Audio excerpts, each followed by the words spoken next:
తను శ్రవంతి 38 ఇయర్స్. తనది ఒకటి ఇంట్రెస్టింగ్ స్టోరీ చెప్తాను ఇవాళ మీకు. తను ఒక 10 డేస్ బ్యాక్ వచ్చారు మన దగ్గరికి. ఏంటంటే అంతకుముందు ఒక 1 వీక్ 10 డేస్ నుంచి గూడా ఆన్ అండ్ ఆఫ్ కడుపు నొప్పి వస్తా ఉంది.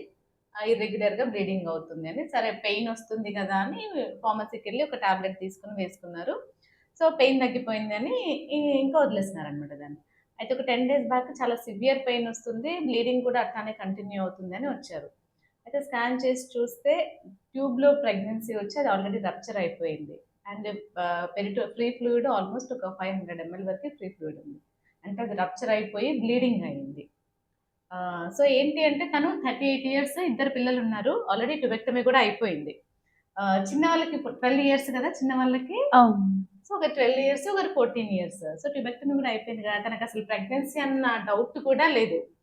కదా! అవును మేడం. సో, పీరియడ్ మిస్ అయిందని టెస్ట్ కూడా చేసుకోలేదు. లేదు. సరే పీరియడ్ వస్తదిలే ఒక 10, 15 డేస్ అటు ఇటుగా అన్నట్టు టెస్ట్ కూడా చేసుకోలేదన్నమాట. సో, అప్పుడు ఇమ్మీడియేట్‌గా ఎమర్జెన్సీ లాప్రోస్కోపీ సర్జరీ చేసి బ్లీడింగ్ కంట్రోల్ చేసి ట్యూబ్స్ రిమూవ్ చేసేసాము. ఆహ్, సో, ట్యూబెక్టమీ తర్వాత కూడా ఎక్టోపిక్ ప్రెగ్నెన్సీస్ వచ్చే ఛాన్సెస్ ఉంటాయి.